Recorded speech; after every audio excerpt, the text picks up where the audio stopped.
Welcome to the Genealogy Professional Podcast, the resource for transitional and experienced genealogists who want to create a successful business. I'm your host, Marion Pierre-Louis. Here you'll learn from professionals all around the world who work in the field of genealogy. Are you ready to learn and grow together? Then let's get started. This podcast is sponsored in part by the Association of Professional Genealogists. You can find out more about them at www.apgen.org. Welcome to Episode 3 of the Genealogy Professional Podcast. Today we're going to spend some time getting to know Certified Genealogist Melanie Holtz. Melanie is from North Carolina and specializes in Italian and forensic genealogy. Welcome, Melanie, to the Genealogy Professional Podcast. Let's get started by having you tell us a little bit about yourself and give us an overview of your genealogy business. Thank you, Marion. Well, I was born and raised in Pennsylvania, and we moved to North Carolina about 20 years ago when my husband got a job here. And I am the owner of Holtz Research Services, also known as Lo Schiavo Genealogica, which is a business specializing in Italian and forensic research. The majority of my work is in Italian research, but I've also worked Italian dual citizenship cases, adoption cases, and military repatriation projects. I translate documents for clients, write family history books, and have written courses for the National Institute of Genealogical Studies. I have agreements with another research company to manage all of their Italian projects and with an Italian dual citizenship agency to find errant records in Italy. I also employ 3 people part-time, one who lives and works in Italy and does the majority of the on-site research for me, another who works on my projects at the Family History Library in Salt Lake City, and the third helps me handle the Italian dual citizenship aspect of my business. How often do you get to go to Italy? Probably about every 2 years, and that's why it's important, I think, to have someone who lives there who can do the on-site research in the meantime, because it's very expensive. Yeah, I can imagine that would add up definitely. And that's great because you can pass that cost savings on to your client. So that probably helps a real lot. Exactly. So what inspired you to become a genealogy professional? Well, when I was researching my own families, I found I was fascinated with the Italian records. They tell a lot more than American records. And, I really just love all things Italian. And when I went on my first research trip to the Family History Library in Salt Lake City, I met a woman who was copying Italian records. And I talked to her, and she said she was working for a research company and that this was for a client. And I think that was my first indication that I could actually make a living out of this, a living doing something that I loved. And I soon got so deep into the research that people started to come to me with questions and for guidance. I couldn't walk into my family history center without someone approaching me. But by that time, I was exploring other educational avenues to further my skills and had joined the North Carolina APG chapter. I walked out of my first chapter meeting wanting to do this work more than I've ever wanted to do anything else. Most people come to genealogy from another profession. Did you do something before you were a genealogy professional? I actually worked in utility regulation, which is a far cry from the genealogical field. Wow, that's really different. It was a job. It wasn't something I loved, but it's something that put food on the table. Well, I think it's a strength, actually, that genealogists come from these greatly varied backgrounds. No matter what our job is, even if it's the most basic job, we still gain certain strengths from everything that we do that benefit us when we, open a genealogy business. So what do you think some of the skills were that you brought to your business when you started it, and how did they help you out? As far as my work in the utility industry, I did have to pay a lot of attention to detail, and I gained legal secretarial experience, which helped me in understanding many of the documents one finds in American courthouses. And personally, I've always loved a mystery and digging into things and finding what's hard to find. I've always loved languages. I studied 3 of them in high school and had been studying Italian even before I decided to go this way. And I love learning about other cultures, so choosing an international specialty was a natural extension of that for me.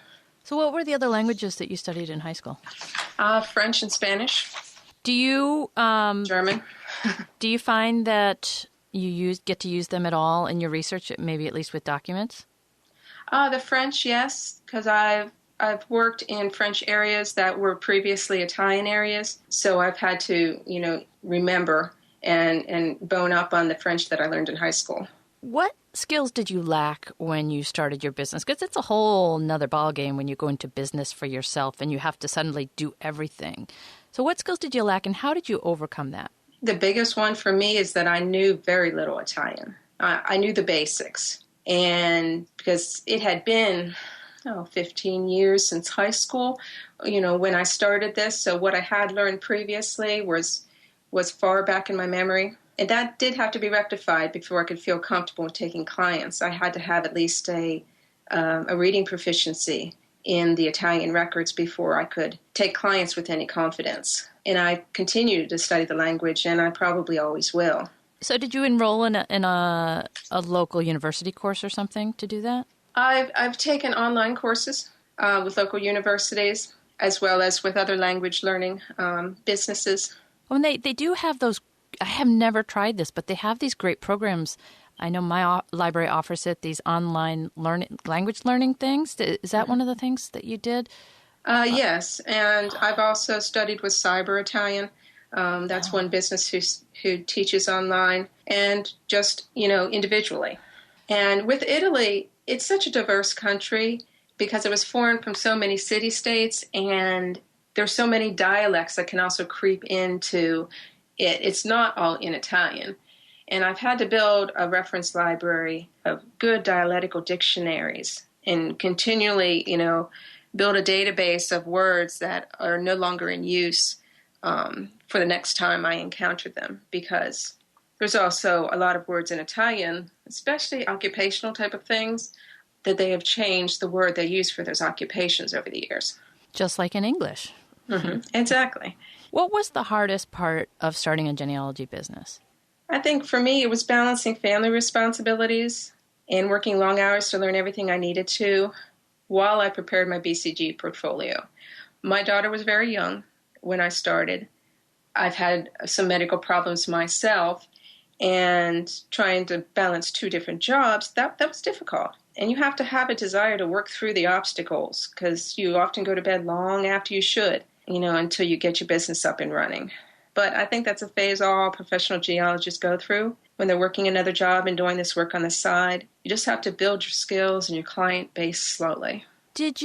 How did you find a solution to the family work balance? And I don't mean so much with your other job, but I mean with genealogy, because genealogy can sometimes become all-encompassing.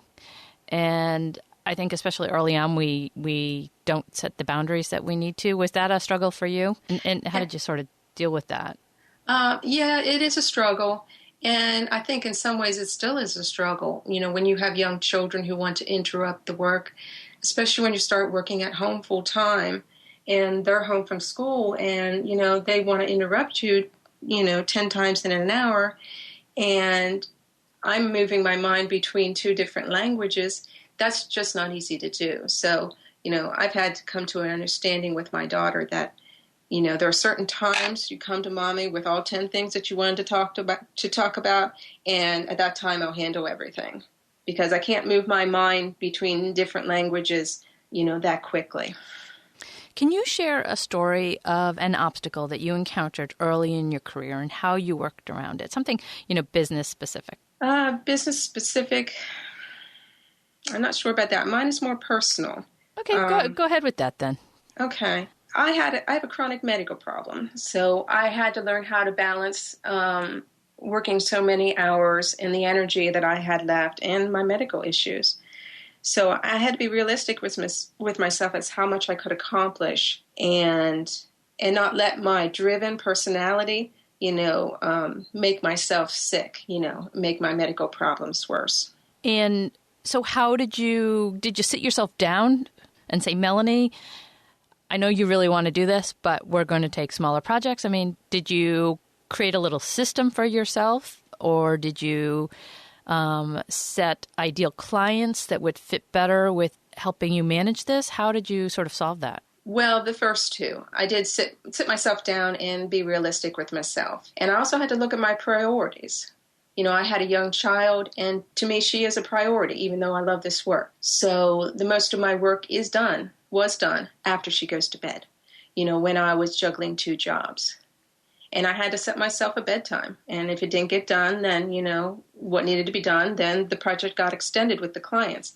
And I didn't take as many clients back then either. I had to be realistic about how many I could take in working 70 hours a week. 70 hours is a lot, especially when you have a family to take care of. Tell us about that moment in your business when everything started to come together and you became really confident about where you were heading. I think my confidence had a lot to do with my certification through BCG. In preparing my portfolio, I had to grow my skills, and it did give me a lot of confidence in my work, and this was a turning point for me. When I started the business, it was actually supposed to be my retirement business. I intended to build it slowly, until I retired, which is 11 years from now. But my business grew so rapidly that I was putting in 70 hours a week between two jobs for 8 years. And eventually I realized that, number one, I can't keep up that pace. And number two, that I could do this full time, because if I had my full energy on it, I was already putting in 30 hours a week on the genealogy alone, that I could do it. So you're doing genealogy full-time now. I am. How many years did you do it, both jobs, and how long have you been doing it full-time now? I did it both jobs about 8 years, and it's just a little under 2 years since I've been full-time. And you're finding that it's working well now that you're full-time? Yes, and I find it's working even better than I thought, because opportunities open up. When you go full-time, people look at you and they know it's your full-time income. So they'll give you that work, against somebody who's only doing it part-time, because they know it's your bread and butter and you're going to apply more to it.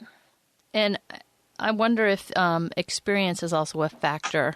Maybe it's the combination of BCG certification and experience that might attract some clients. Sure. I also have always been very honest that I think education in the field is extremely important. There are areas, there are people who research in Italian who just want to look up the records of the family history library, and that's all they want to do, which is good. I mean, that's just what they want to do. But I always wanted to go beyond that. I wanted to understand the history and understand what's in the records or what's not in the records and why they're not there, and just go beyond that. What were the services you offered when you first started compared to what you offer now? Were they more general, and have you niched down? Have you specialized more? Have you become more selective in the work that you do or want to do? I've actually expanded. I just did Italian research at first.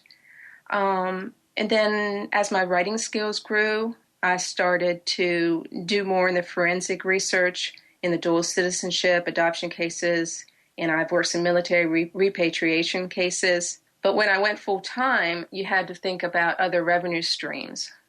So I started doing classes and writing courses and that sort of thing. Now tell us some of the unique services that you offer, because I took a peek at your website, and there are definitely some things that you do that other people don't do. So tell us a little bit. Just the combination of what you do, I think, is very unique. But well, the most unique thing, I think, from other people is the illustration services I offer. I work with an illustrator that I met who had written a children's book in Italian and English. And he does pictures of old homes and of our ancestors and that sort of thing.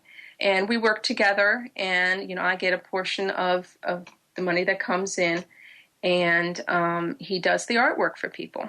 And in my dual citizenship work, I work in 3 different ways, which is unique with other dual citizenship agencies. I don't require them to buy a big package. I work hourly, and if they just want to have advice and have us work with the consulate for them, that's all we'll do. If they want us to do the whole thing, we'll do that also. If they want us to just get the Italian records and they get the American records and prepare everything themselves, we'll do that also. We're also very fluid in the way we can work with clients.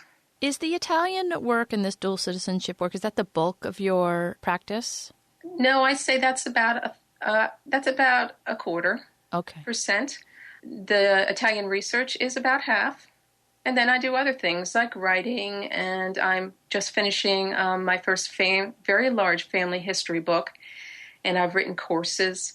So all in all, I'd say the dual citizenship is about a quarter.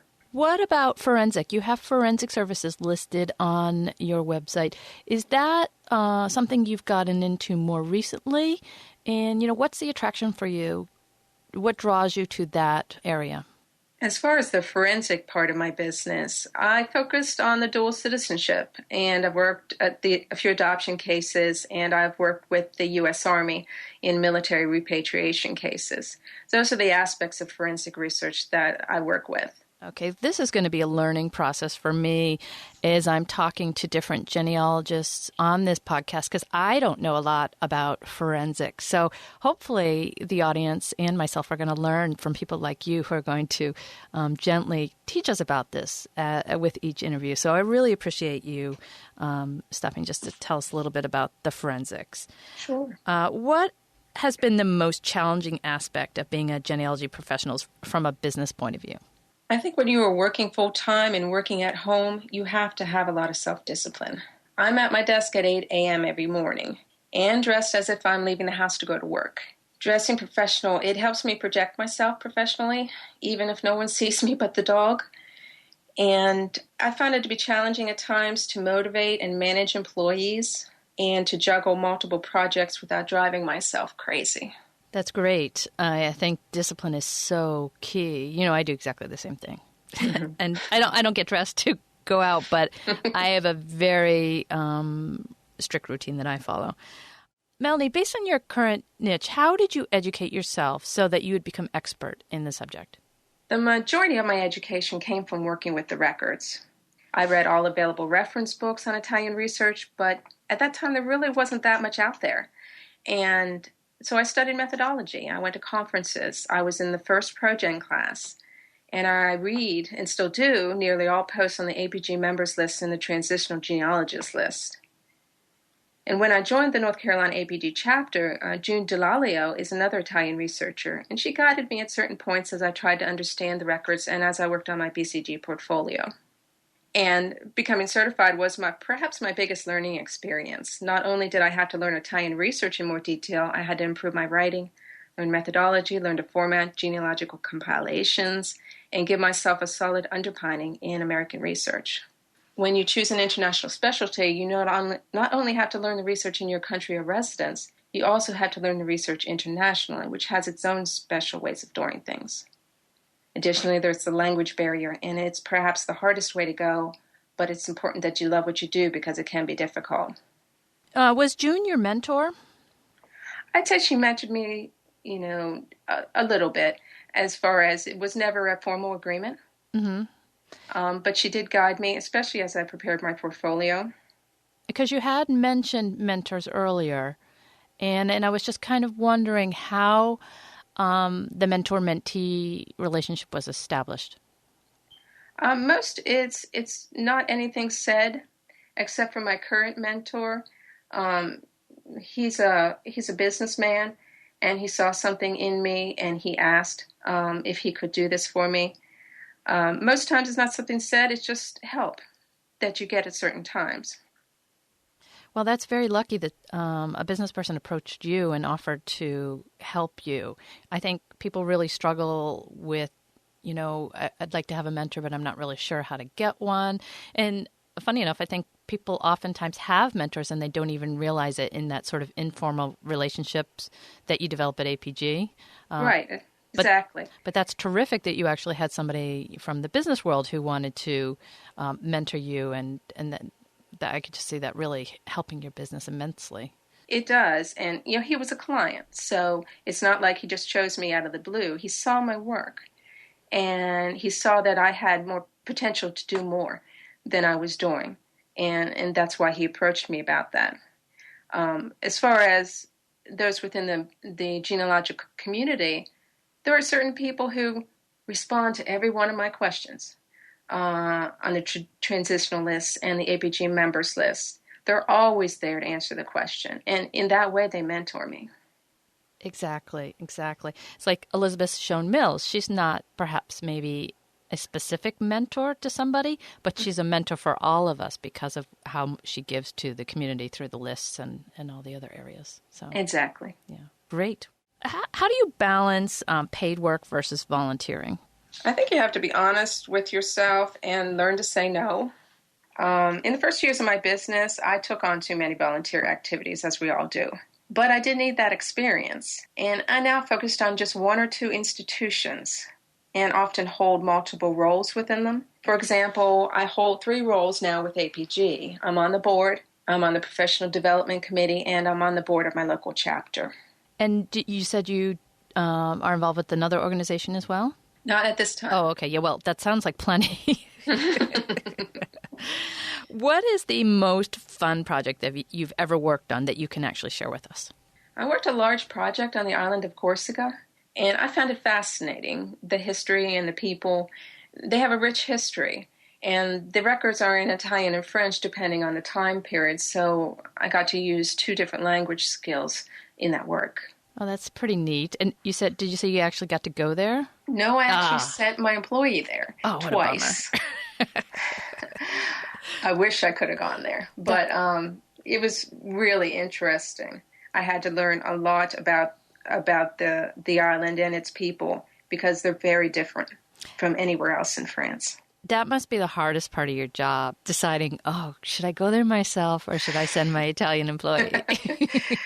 Well, this particular client contacted me right before my last research trip, and I already had 8 projects spanning all of Italy. I started in the Bergamo province, and then I went the whole way to Sicily, and I didn't have time at that time to work in France into that research trip.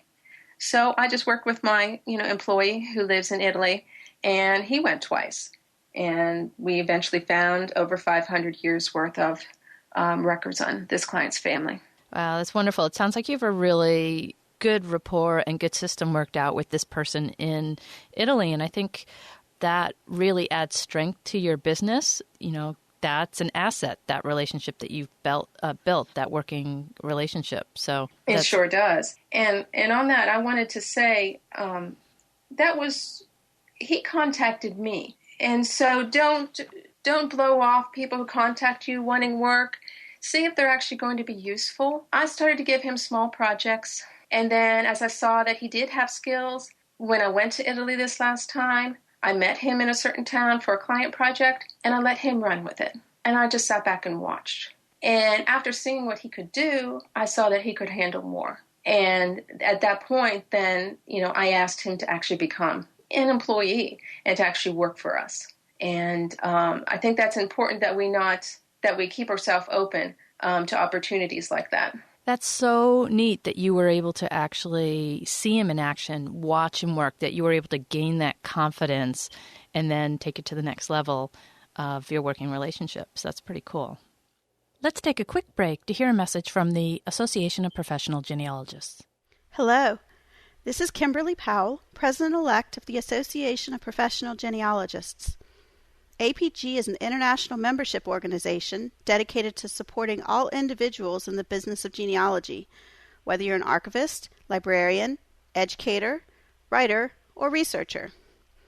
Our 2,600 members include genealogists at all stages of their professional careers, from those just starting out to some of the field's most renowned leaders. Learn how to grow your business and network with other professionals through our educational webinars, informal mentoring groups, active discussion lists, the APG Quarterly, and our annual Professional Management Conference.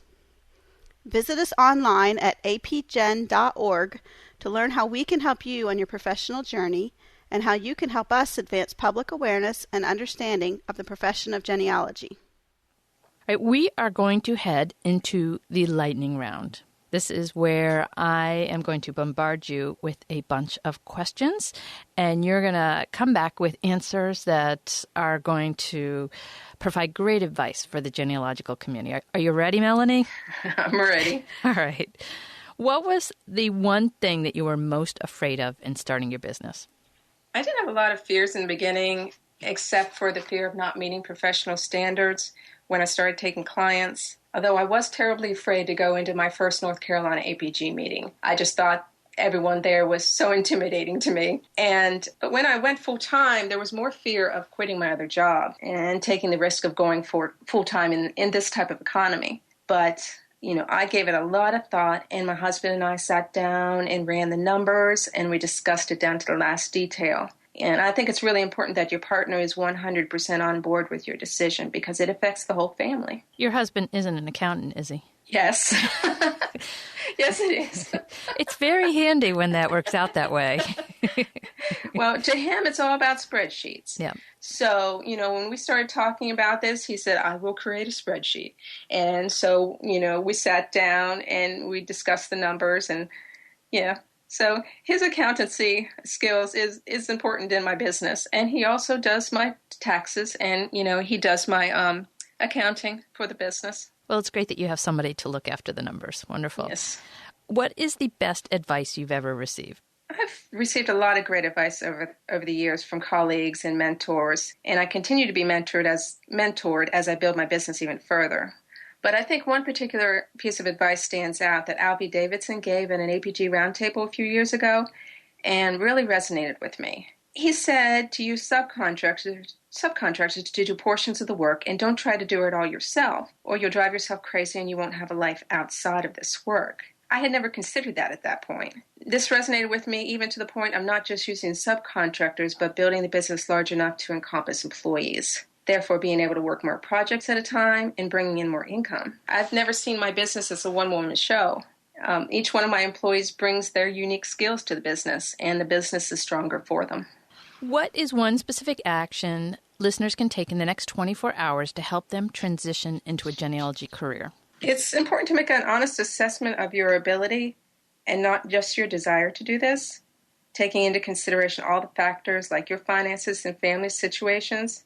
Many people would like to do it, but aren't realistic about what they can do right now. And perhaps one just needs to wait a little longer, educate oneself, and prepare for when the time is right. I've seen other transitional genealogists not be honest with themselves that the 5 children at home are going to affect how fast they can move into this field. And perhaps they just needed to wait a little longer. Very, very good advice. Do you have a productivity tool like a Dropbox that you love that you can share with our audience? I do use Dropbox, not only to transfer files to clients and work back, but I work back and forth with family history book clients using that avenue. I use an iPad all the time. I use the Pages application to keep a file in every project, and Office Time to track my hours and expenses. And Google, I use online spreadsheets to track the work on my dual citizenship cases, as well as to use them for employee time cards.